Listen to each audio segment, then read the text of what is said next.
Hello and welcome to another episode of Becco Movies. The question is, should Zack Snyder direct every DC movie if they restore the Snyderverse? The short answer is no. Nobody's saying that. I know people trying to give the impression that we want him to direct every DC movie. That's not the case. Although, again, his movies were profitable, whether people like to admit it or not. But at the same time, let's be honest, Wonder Woman by Patty Jenkins made money, it was profitable.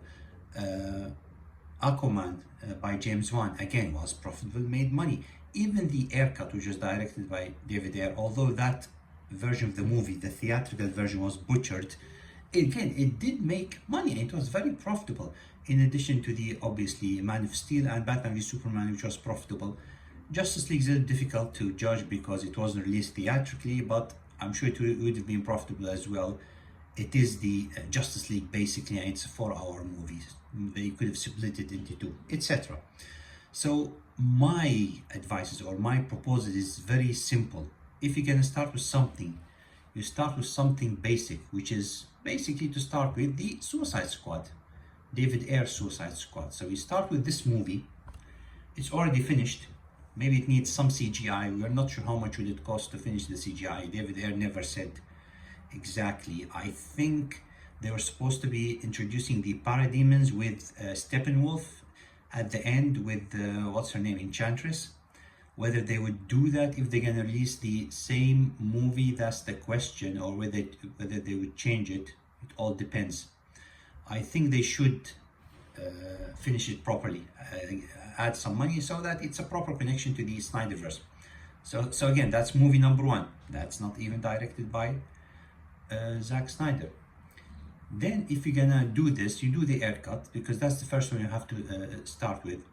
Then you have to do the, obviously that's very important, the Christopher McQuarrie Henry Cavill Superman movie, which is Man of Steel 2, which was going to continue from Man of Steel 1 after he had to basically kill Zod to try and save the family, save Earth, etc. And even Christopher McQuarrie said that he's going to address that. It's going to be part of his, personality, why he behaves this way, why he has no kill rule, etc. So that's very interesting. And I think the rumors was, I'm not sure about this, whether Tom Cruise would be playing Hal Jordan. I don't think that's a good idea. I'd rather have Blake Lively's husband, Ryan Reynolds, do Hal Jordan, as long as they take it a little bit more seriously with a better suit. And of course, you already have Jon Stewart with Zack Snyder, the other actor, Wayne Knight, I think that was his name. So you do that one. Again, second movie, directed by Christopher McQuarrie, who is an amazing script writer, not just the director, by the way. I think he did the Usual Suspects as well. He wrote that one as well. It was directed by Bryan Singer. Anyway, the point is, you do this movie. Again, that's movie number two. That's not even directed by Zack Snyder. So far you've got two movies in restoration of the Snyderverse. None of them are directed by Zack Snyder. And this movie is very important because you have to give people the hopeful, optimistic Superman before you can give them the dark and gritty version, which is basically Superman succumbing to the anti-life equation with Darkseid, etc. Because unless you do it this way, you're gonna jump basically from Man of Steel, BVS, Justice League, which had hopeful, optimistic Superman, but he didn't come until the end of the movie. So you would have dark and gritty to mildly optimistic to another dark and gritty Superman, which is the anti-life equation Superman. You don't want that. Otherwise, you'll have all the man children crying online, this is not my Superman, this is not my whatever. So you need this hopeful, optimistic Superman. You know what I mean? So that's very important. And it's Christopher McQuarrie. You cannot go wrong with this guy. I mean, obviously, that would be an amazing movie, amazing improve. And this is, of course, essential. This one, which is Ben Affleck's Batman movie, it's Batfleck versus Deathstroke. This one's a little bit tricky, and I'll try and address it again at the end, because you can either do the Batfleck versus Deathstroke, which is again very important because you need to know the role of Deathstroke in the Justice League movie. Again, this movie, which was already written by Ben Affleck, and he was gonna direct it, but I don't think he would be interested in directing it anyway. So you would get, for example, just on the top of my head, Joseph Kosinski, who did the Tron. He sounds like a proper nerd, Tron Legacy movie.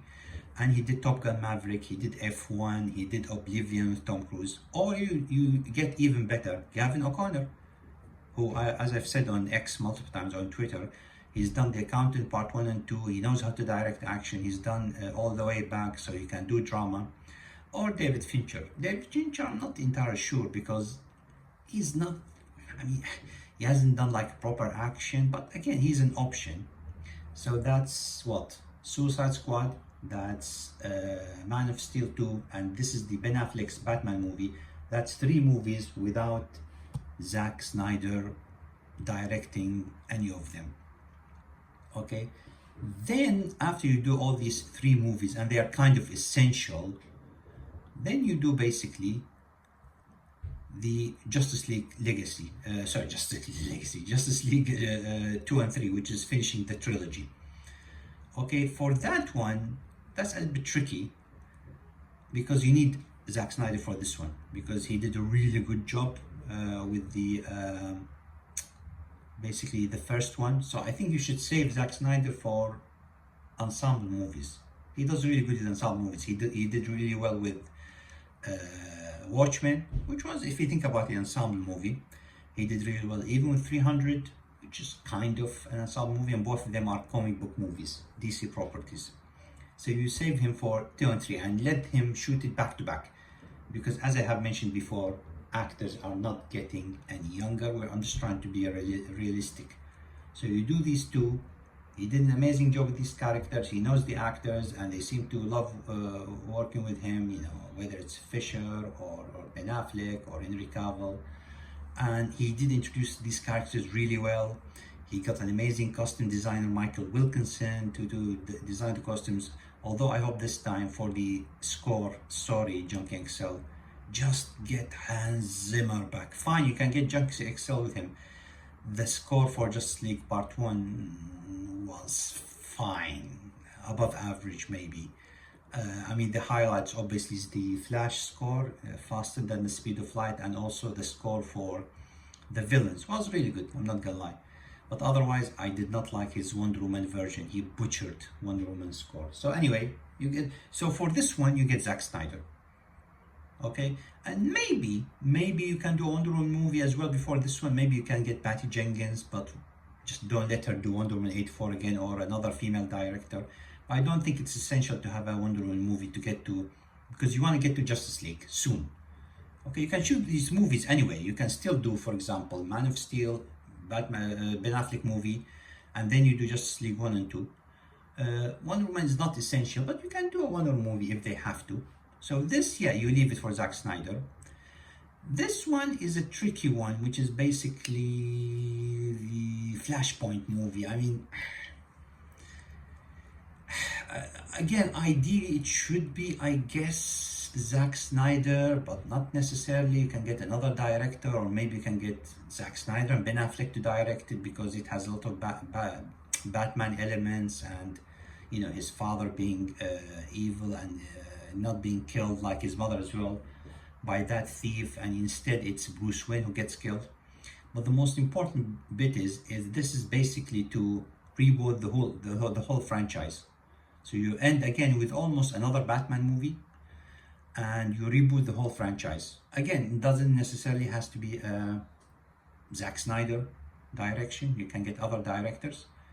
So if you think about it, it's basically Suicide Squad, which is not Zack Snyder, Christopher McQuarrie, not Zack Snyder, to direct Man of Steel 2, and the Batman movie, again, you can get Gavin O'Connor to direct it, and then you get to Justice League 2 and 3, then you get Zack Snyder to direct these 2 movies back to back.